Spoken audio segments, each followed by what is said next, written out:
give folks a couple seconds to jump on and then we'll jump right in. I'm trying to keep this to 30 minutes because I know everybody's time is valuable. I want you to like wring out every morsel, pun intended, of information in a time efficient manner, but Sarah and I get chatty. So so if we go late, we go late, but I hope it's going to be valuable information for you today. I am super excited to have this conversation with you all. Just know a couple of housekeeping items for you that you will be able to um, ask questions. We have the chat open. You can also put some questions into the Q&A and we'll spend some time at the end answering any questions that we can. Yes, we are recording today's webinar. So if you've got to jump off early or you want to come back and listen to it again, you have the option to do that. And I encourage you to share this with any friends or family that you feel like would benefit from this information and would be interested in getting a little nerdy about nutrition today. So without further ado, let's jump right into it. We are going to be talking about eating the rainbow, and this is our winter seasonal eating breakfast edition. So today we are going to talk about seasonal eating, colorful foods, how it is possible, and not only possible, but important to achieve, to make these little simple, delicious choices to upgrade your breakfast this winter, and how to keep it really simple, not to overcomplicate it. And then we're gonna also go through some of the tools that you should have received. So hopefully check your email. You should have gotten 2 downloads. One is the rainbow evaluation and one is the rainbow tracker. So we're going to go through the evaluation today. If you have it handy, amazing, do it with us. If you don't, come back to it after and see how you do, but we'll show you how to use those guides to really help to make this stick. First and foremost, my name is Laura. I am a pharmacist and a nutritionist, and I specialize in integrative medicine. I love to talk about how we can incorporate diet in order to really achieve food as medicine, to really utilize our diet, our lifestyle, to really help to upgrade our health. My goal is for longevity. I want you feeling amazing. I want you feeling awesome and setting a really solid foundation for your health goals, whatever it is that you want to achieve. And I'll let Sarah introduce herself. Hi, everyone. I'm Sarah. I've been working with Laura for like a year and a half now, I guess. I see clients in her practice. And yeah, we've been working on this rainbow challenge, rainbow idea for a long time. So super excited to chat about it and let you all know why we're kind of so obsessed with the idea of eating the rainbow. Obsessed. This has been a project of passion that we've been working on, and we're really excited and proud of it. So Yeah.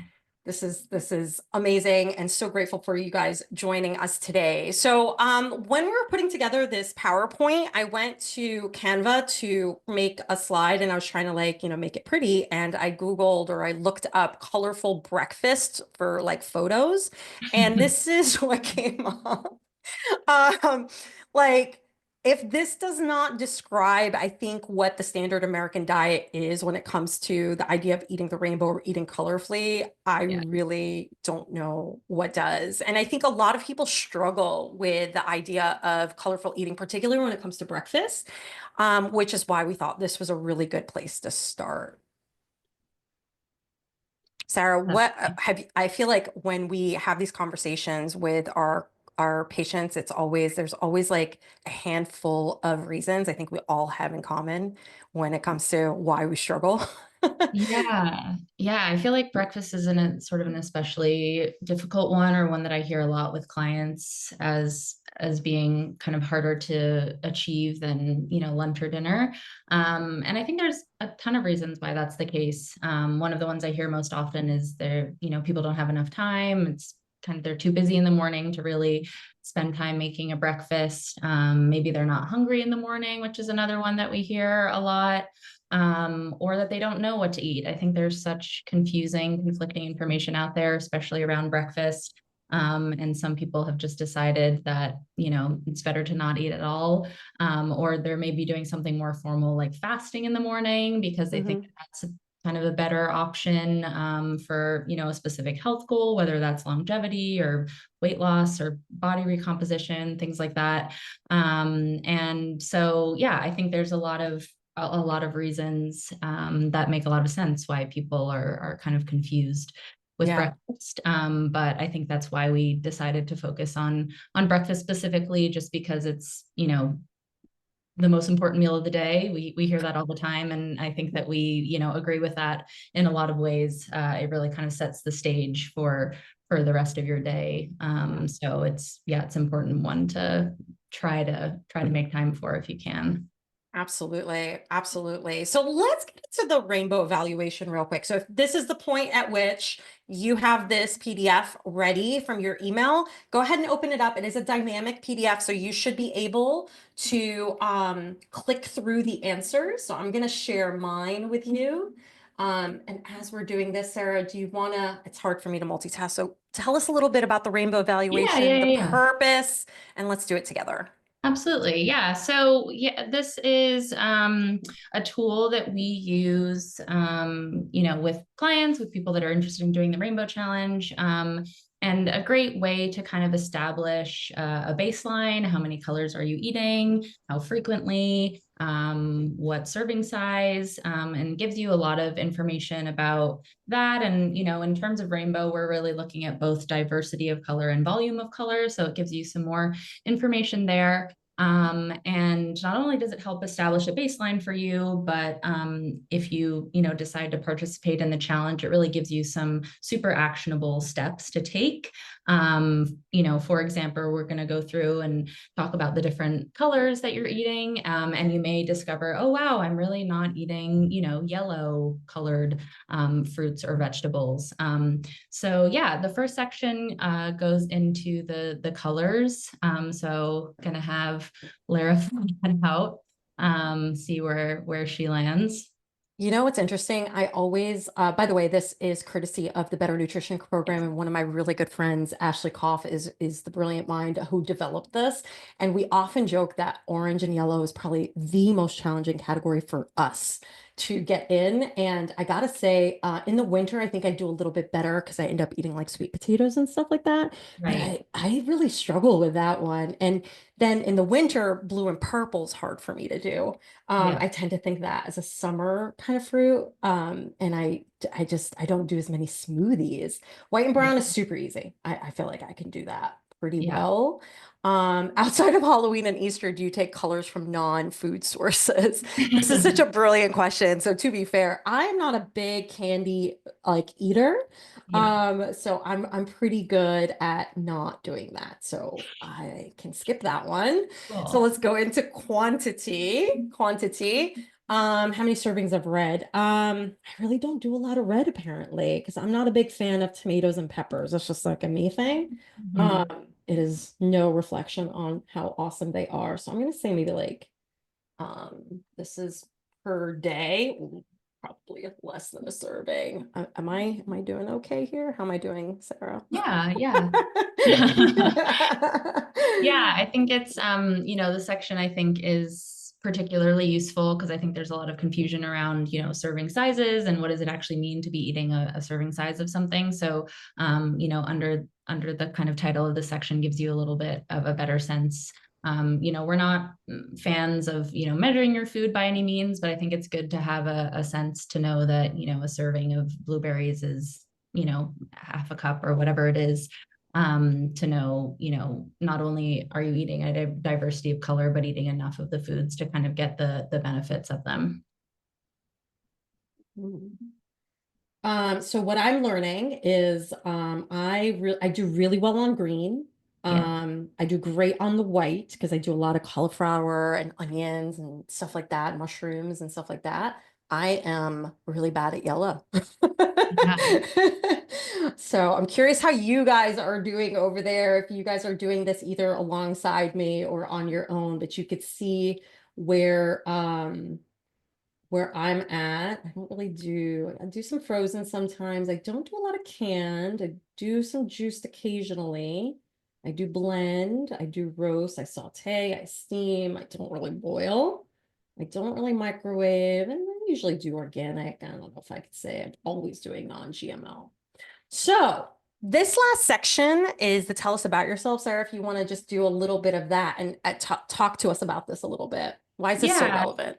yeah. So this one is kind of telling us about environmental factors, whether they're present or historical, that might impact, things like nutrient need, or kind of tell us why we need a specific amount of the, colorful fruits and vegetables.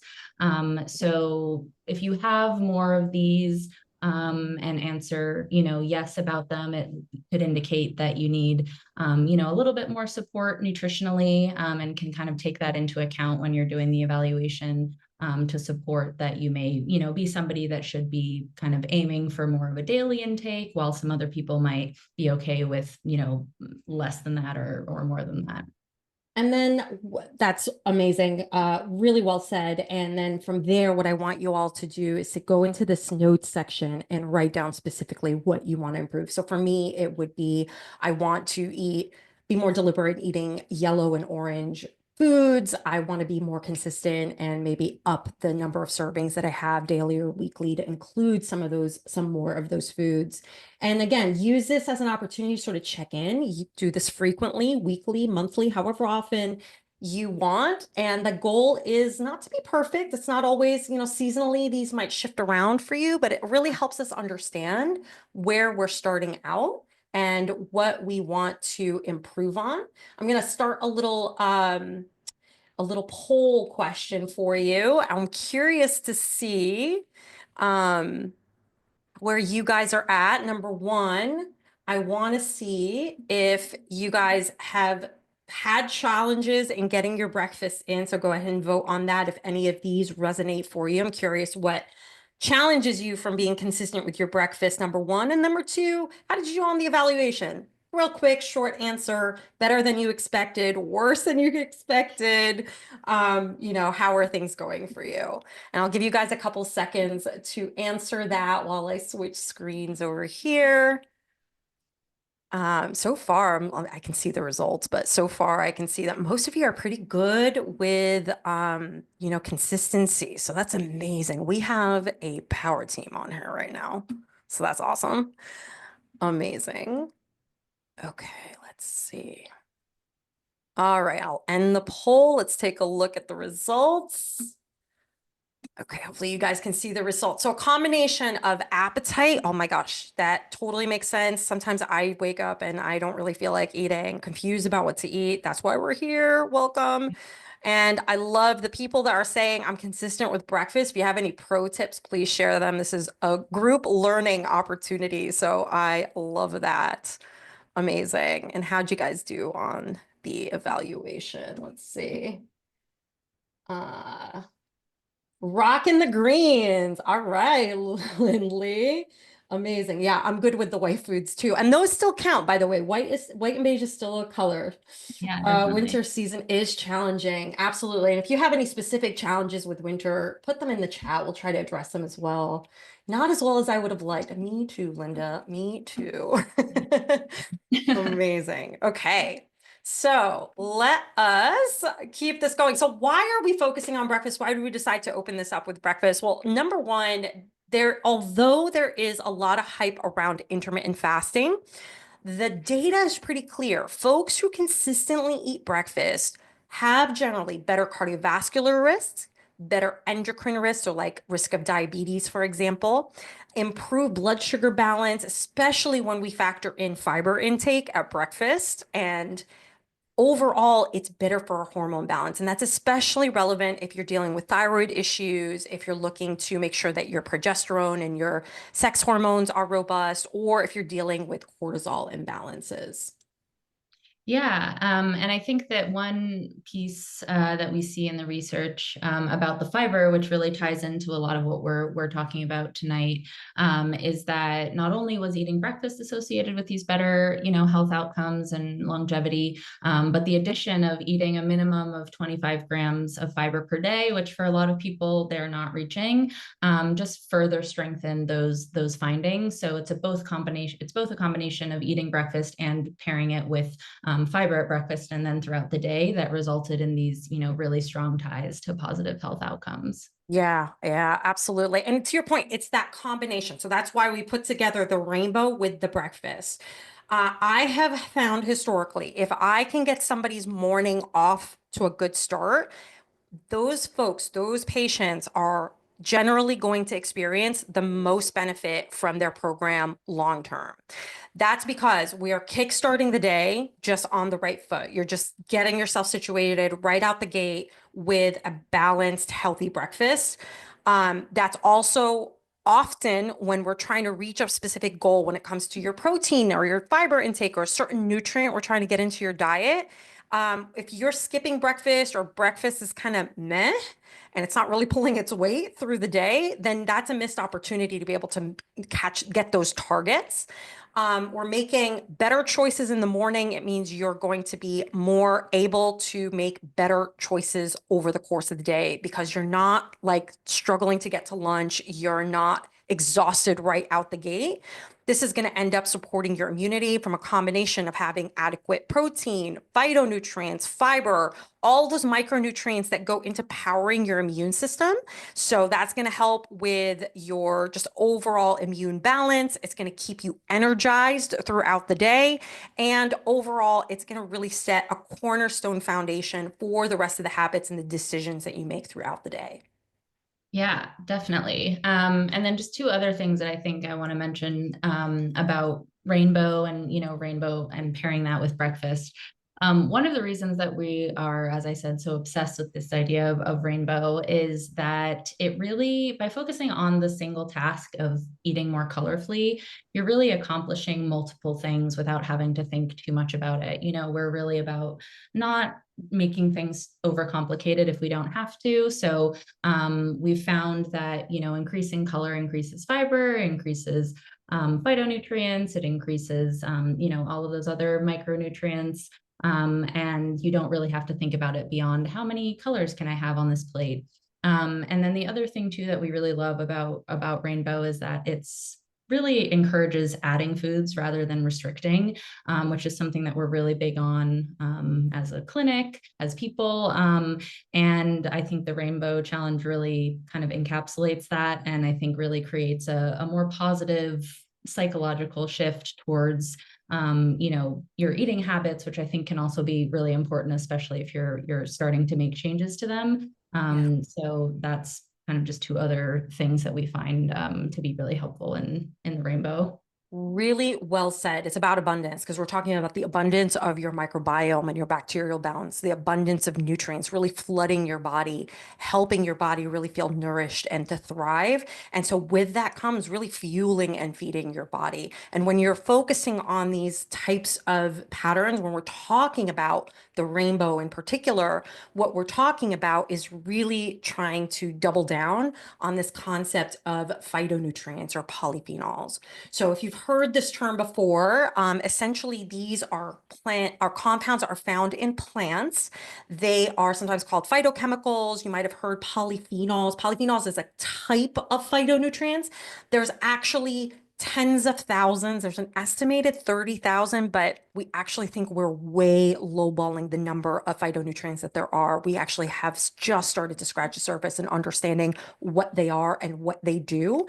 And they are not really a nutrient. We think of macronutrients are the proteins, fats, carbohydrates, fiber falls in that category, and those are very important to keep in balance. Micronutrients are things like vitamin C and magnesium, and obviously those nutrients are really important for us to balance vitamins and minerals. The third category is phytonutrients. It sort of does its own thing. So examples of phytochemicals or phytonutrients are things like beta glucans, which you can find in abundance in things like oatmeal, carotenoids, which are part of this family of beta carotenes, luteins, zeaxanthines that are precursors to vitamin A. Curcumin is a phytochemical. That's the active ingredient in turmeric that we love so much because of its powerful antioxidant and anti-inflammatory activity. We've got things like phytoestrogens that are really rich in things like soy that mimic estrogen's function in the best way possible, unlike xenoestrogens, which are non-natural compounds that look like estrogens and can wreak havoc on our body. And all of these things come with their own colors and varieties, and they all come coupled in certain foods in higher abundances than others. So that's why we talk about variety, because the more you cast a wide net and get a different variety of colors and a different variety of foods, the more likely you are to get an abundance of all of these thousands of different chemicals so that they can work in synergy to exert an effect.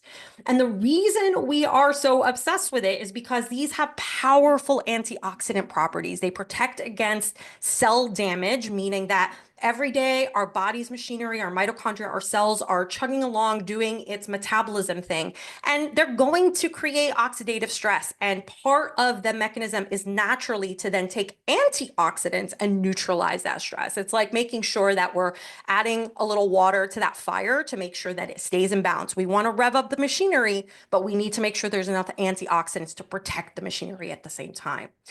There's also anti-inflammatory benefits. There's literally like a dozen different mechanisms that balance inflammation. Our immune system is very complex and a very expensive mechanism for our body to maintain. So as our machinery is chugging along, trying to make sure it keeps our immune system in check and in balance, these help to promote the anti-inflammatory pathways. They also have hormone protective properties. It helps us metabolize estrogen. It could help us balance our cortisol. It could directly impact our neurological and neurotransmitter balance. It has anti-cancer properties in both prevention and the preventing the promotion of cancer cells. So this is a really powerful tool in terms of that particular metabolic state. And of course, again, balances immune function to make sure that we set a foundation that reduces inflammation, but also powers up the right parts of the immune system to make sure that it protects us from any potential foreign invaders. And underneath all of this, sort of swimming, like playing a little part in it, is how it impacts the microbiome. Just like fiber feeds the microbiome, these phytochemicals exert a specific interaction on the microbiome that helps that microbiome communicate positive messages and signals.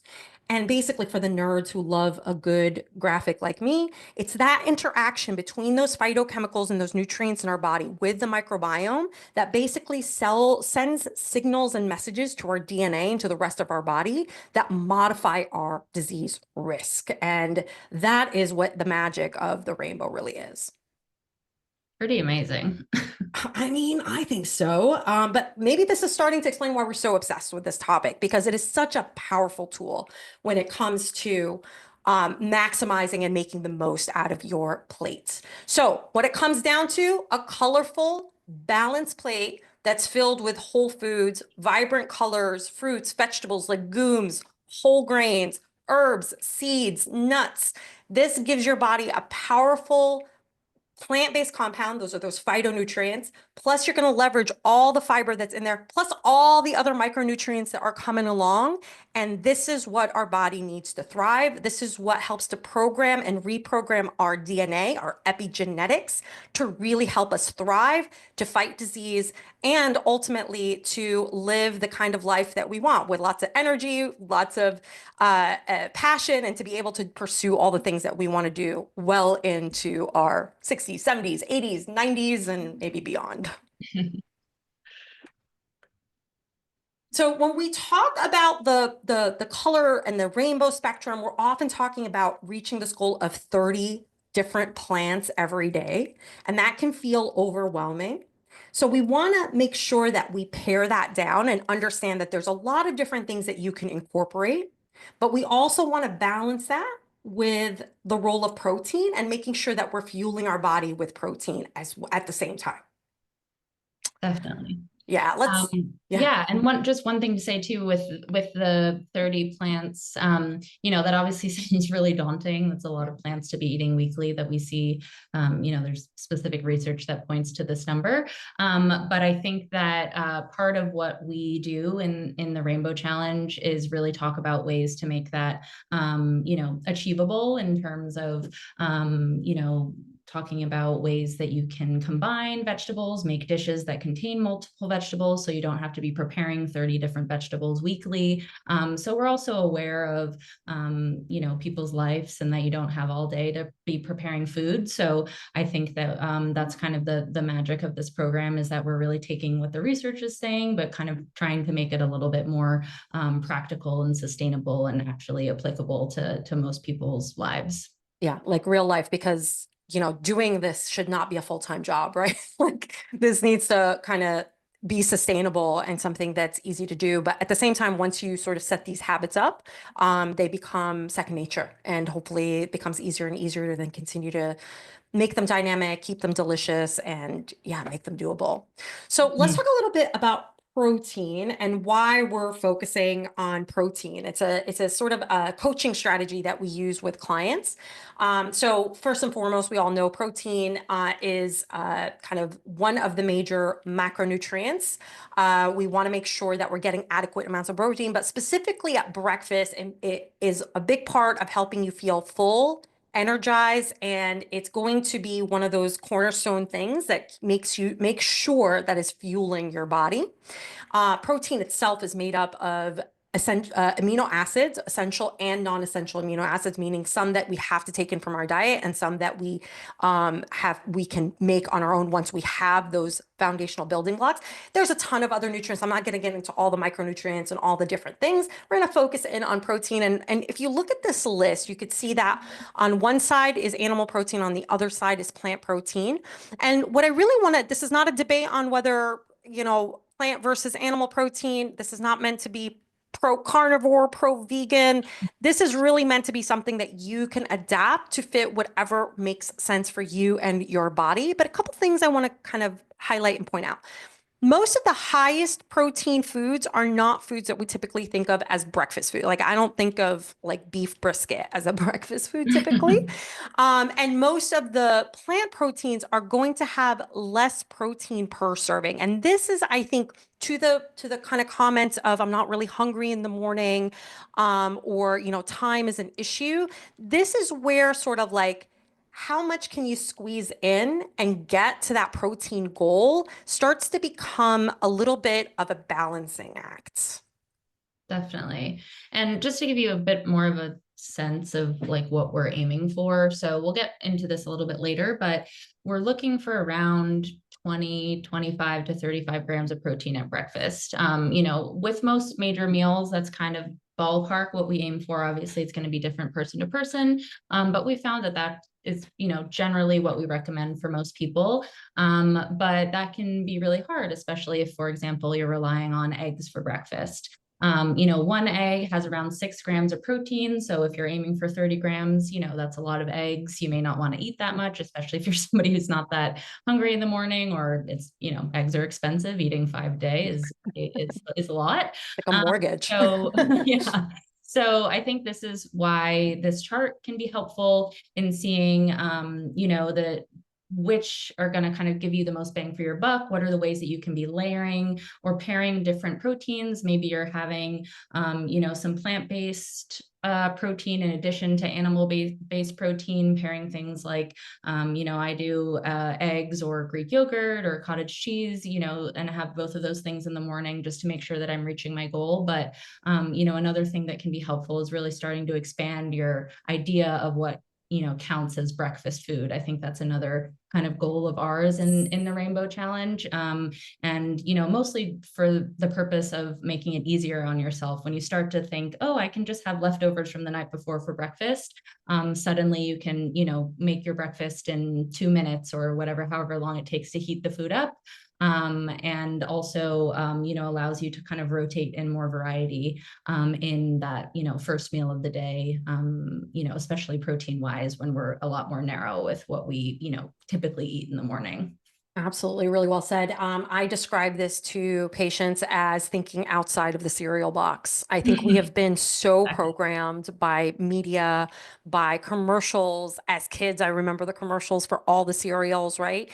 Of like what breakfast is, and it's generally like the sweet, light, easy thing that you do in the morning. And I think what that's done is sort of imprint on us the idea that that is what breakfast is. But historically, traditionally, look across the globe at different cultures and traditional breakfasts, they tend to be really hearty. They tend to be really savory. And that's Yeah. not to say that you can't do a sweet breakfast, as I love me a sweet breakfast sometimes, but just know that it is possible to make it both a sweet and a savory version that is protein dense, fiber dense, and colorful. And at the end of the day, it doesn't matter which palette you prefer. What is important is, are you getting the nutrients that you need to really, again, set the foundation and fuel your day?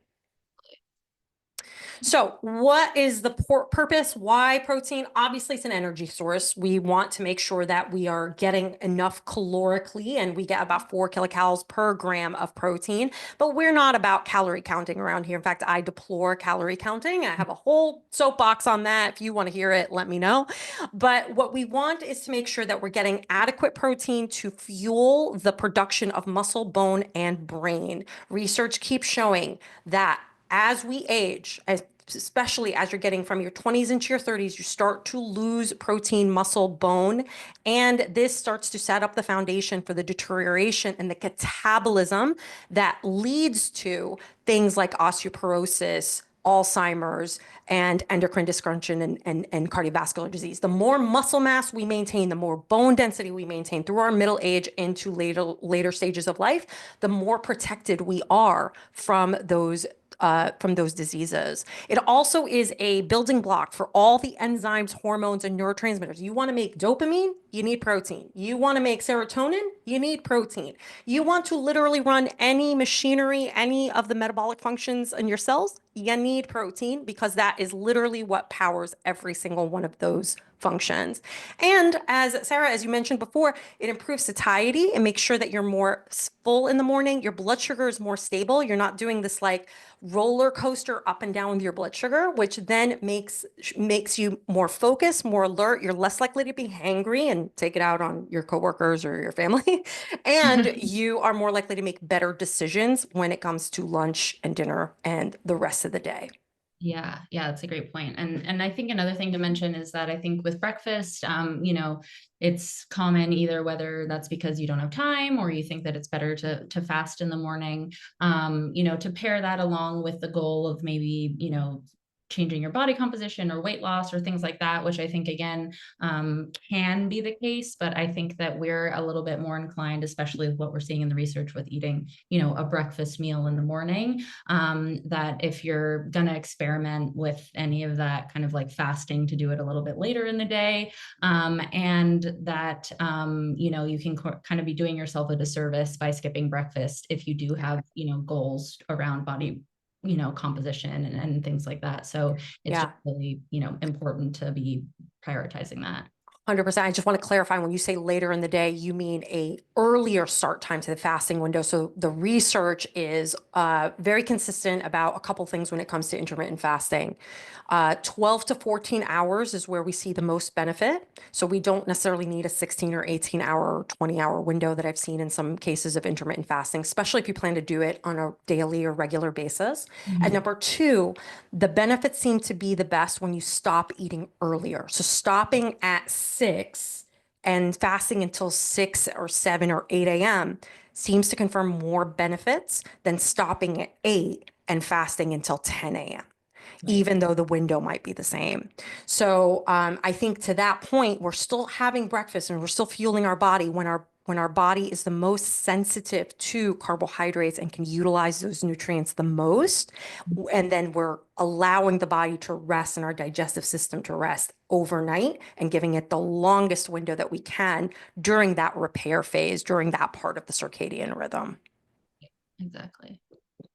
Amazing. So what do we aim for when it comes to protein requirements? This is what it's going to come down to. This is what the research says, and then I'm going to tell you what I think. Number one, dietary reference intake recommends 0.8 grams of protein per kilogram of body weight.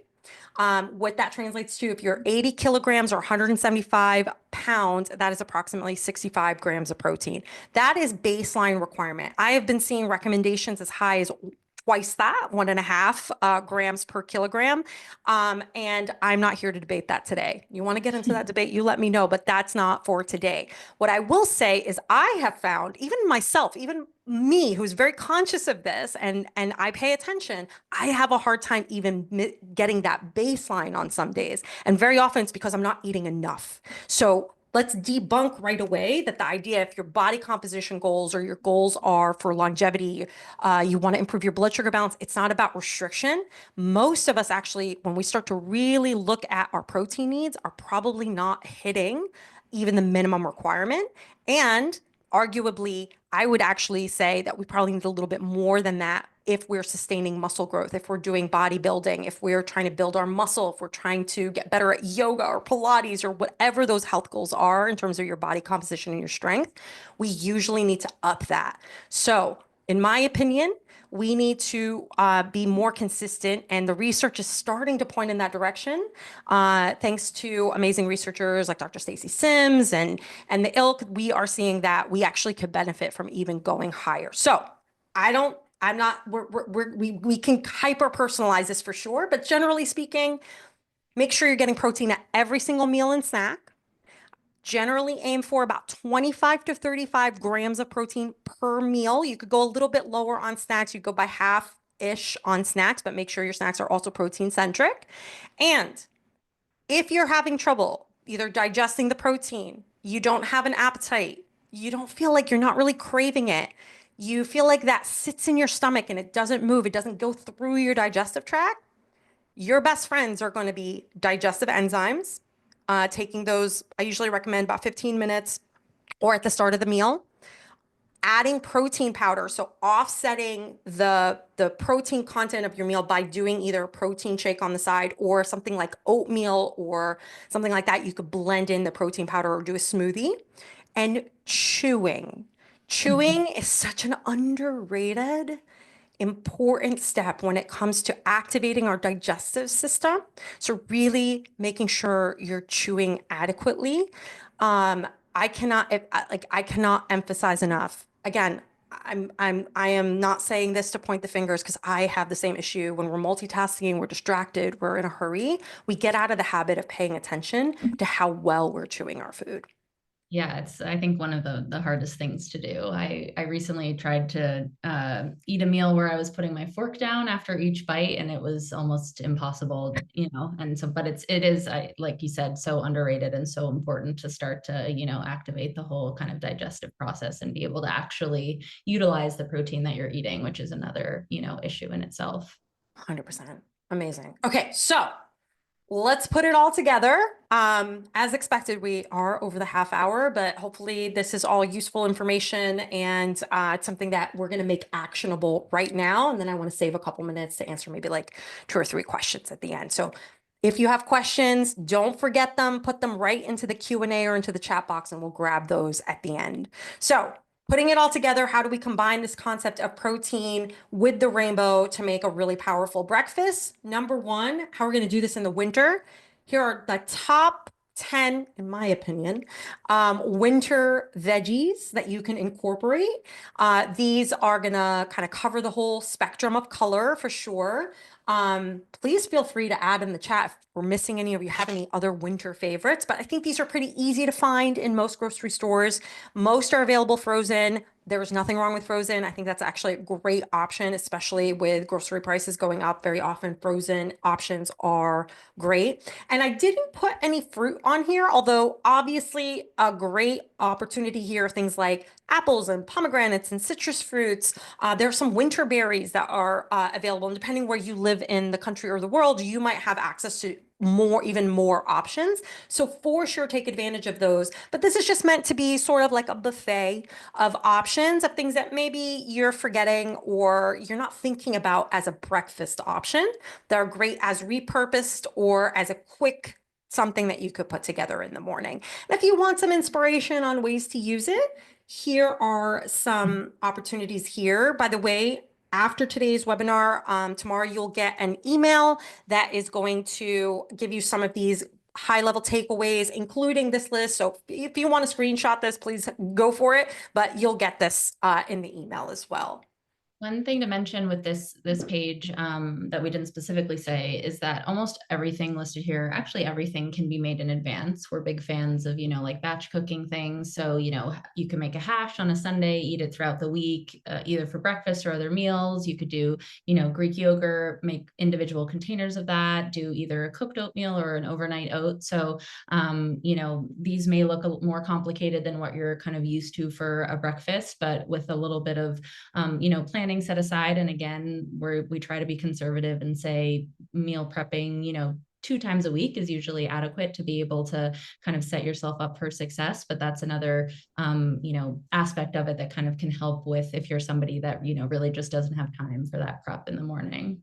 Absolutely. And I'll add that there's also some great kitchen gadgets if you've got the space and the room in your budget for that can make this easier. For example, a rice cooker is a game changer. I have a little tiny one that I bought on Amazon. It's a stainless steel interior, so it's non-stick. And what it allows me to do is get up, set it up, and then go and get everything else done. So for like busy moms, you take the kids to school, do whatever you got to do, get people ready, get them out the door. I work from home, so sometimes I'll set it up, go jump on a meeting. When the meeting's done, I can go grab my breakfast, and you can make almost anything in there. I know it's called a rice cooker, but you can make quinoa, oatmeal, any grain. Sometimes I'll even warm up veggies in there as well.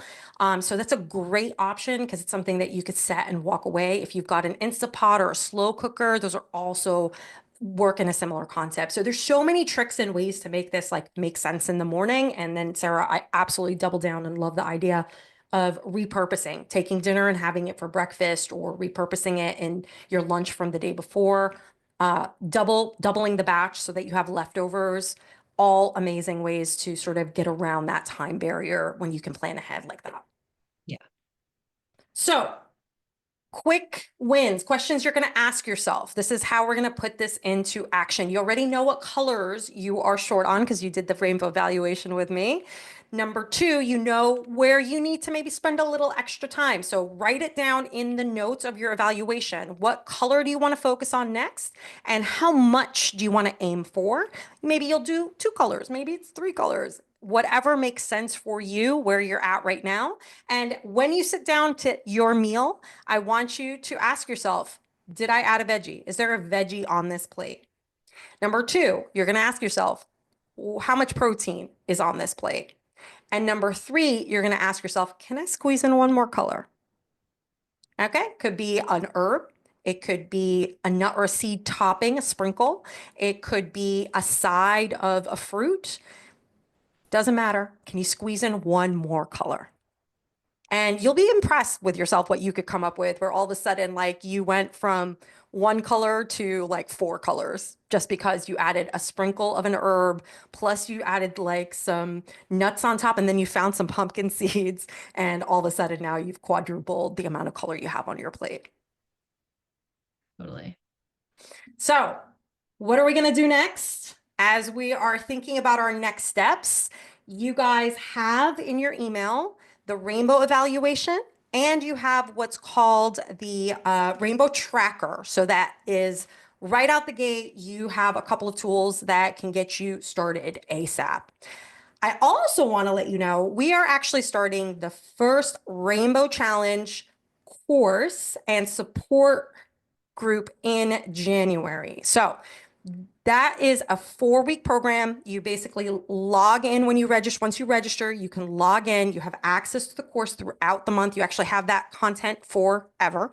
And for January only, this is usually just a course you can start and stop whenever you want. But because we're so excited about this program, because this is our inaugural release, we wanted to also create a support group. So for anyone who joins for January, or anyone who joins between now and January 1st, you'll also be invited to a weekly group coaching session where we'll have the opportunity to answer questions, chat about different topics, help you get over any hurdles or obstacles, and really help you personalize this to wherever you're at and whatever your goals are and whatever your preferences are. So that starts in January.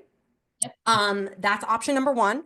There's also an ebook that has all the information in it. So if you're a DIYer, you're a person who likes to do it on your own by yourself, you can purchase that book and go at your own pace. You get everything, including another a step-by-step on how to incorporate these. But you just don't get access to the group coaching. So if you're more of a, on your own, you want to sort of do this at your own pace, you want to take like 3 months to do the first week, that's all you. And then option three is to take the two tools you already have and take the note that you made yourself on your evaluation and use that and start to quiz yourself maybe every week. Take the evaluation again and see if you've made any progress.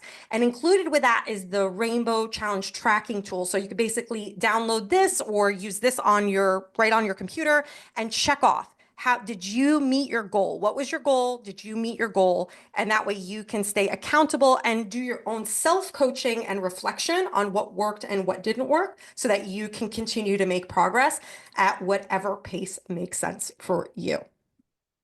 So with that, if you have any questions, you can email us at hello@larazacharia.com. Thank you so, so much, Sarah, for your wisdom and for, helping us learn together. And thanks everybody for joining today and for being just so awesome. And you already are ahead of the curve because you're taking the initiative to learn and to, kick off your year in December. Like you're just ahead of the game. So congratulations.